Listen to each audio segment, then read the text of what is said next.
There have been many changes in fighter aircraft over the past 70 years, but fighter pilots remain the most elite element of modern armed forces.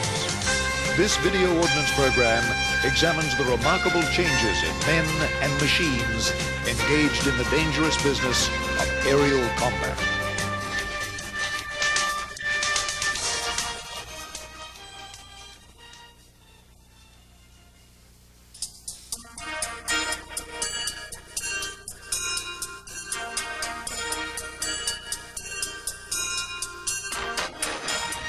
There is a certain nostalgia associated with the simple biplane fighters of World War I. Brave, chivalrous pilots took to the sky to wage man-to-man combat, free from the horrors of the trench war below them.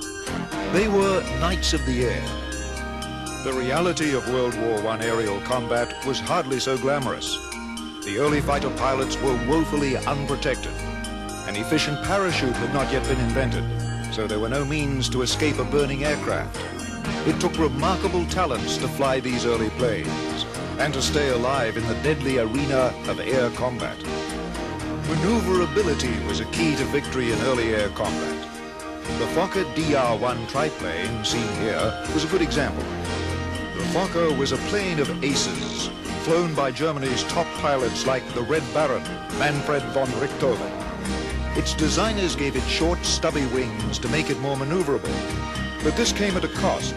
The Fokker was powered by a radial engine which spun, along with the propeller, to keep it cool.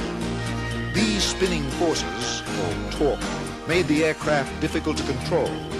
In the hands of an experienced pilot, it was unbeatable.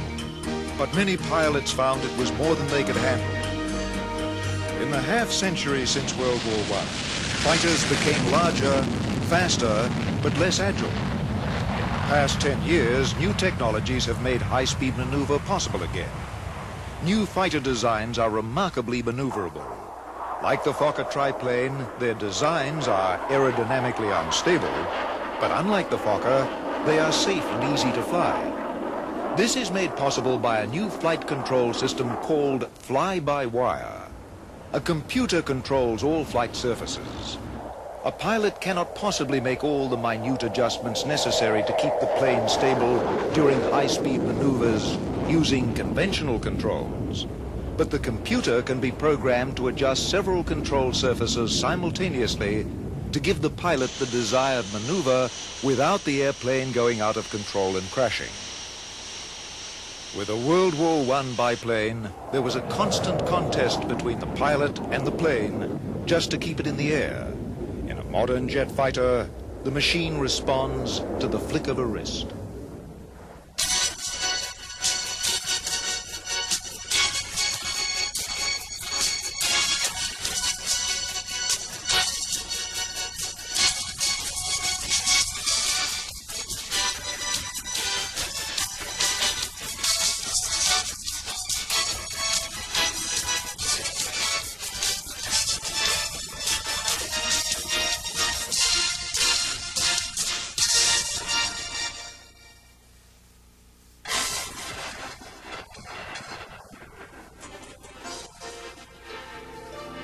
The traditional weapon of the fighter plane has been the machine gun. World War I fighters had their machine guns mounted on the fuselage because the wings were too fragile.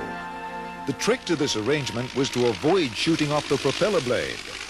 The critical innovation was a device called an interrupter gear. This device was linked from the engine to the machine guns. When the propeller was clear, the guns could fire. But when the propeller blade neared the top of its cycle, the gear prevented the machine guns from firing.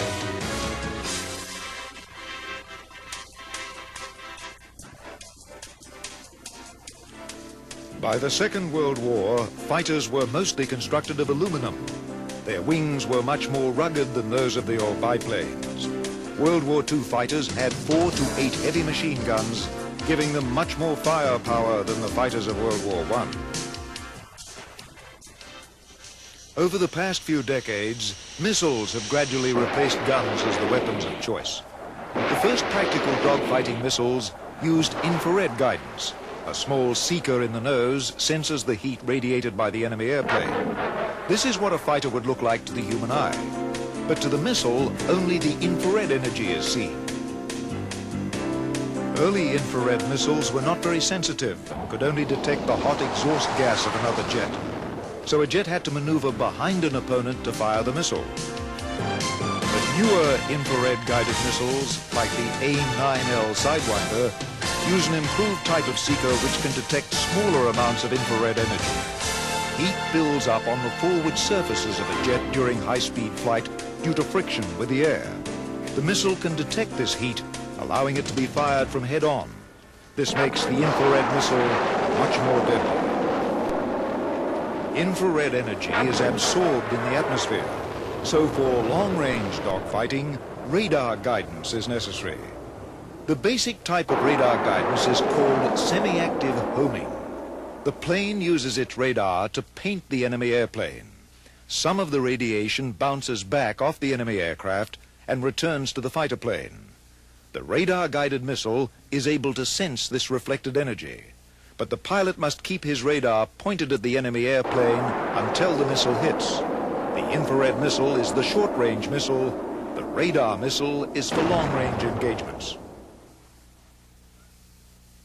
The AIM-7 missile, our radar missile that we carry right now, the Sparrow, is primarily designed to get a first shot opportunity, a longer range shot, kill the threat before he even knows that you're out there. But the fighter's gun has not disappeared. The modern fighter is typically armed with a single 20mm Gatling gun. A World War I fighter had 2 machine guns and could fire about 800 rounds per minute. By World War II, fighters had 6 or 8 guns and could fire at the rate of 3,000 rounds per minute. The modern jet fighter's single gun fires at the remarkable rate of 6,000 rounds a minute, or a sizzling 100 bullets every second. The gun still remains an important weapon on fighter planes, but no longer the most important. We really de-emphasize one or the other. Obviously, we would like to use the missile. I think what they found in Vietnam is about 80% of the kills occurred with the missile. Same thing is pretty much true in the Israeli experience in the Middle East, pretty much about 80%, plus or minus a little bit. So the gun is still a valid weapon. You still have to know how to employ it. You still may be put in that position. The weapons may not work. You may shoot all the weapons, so you may need that. So we put an emphasis on both of them. Obviously, the missile is a little more difficult to employ because what all is involved with tracking the target, finding him, and getting in parameters and those sorts of considerations. The gun is strictly flying the airplane. Now, I'm not saying that's not difficult to do at all, but you're maneuvering off an aircraft. You can see you're in a lot closer to him before you take the shot.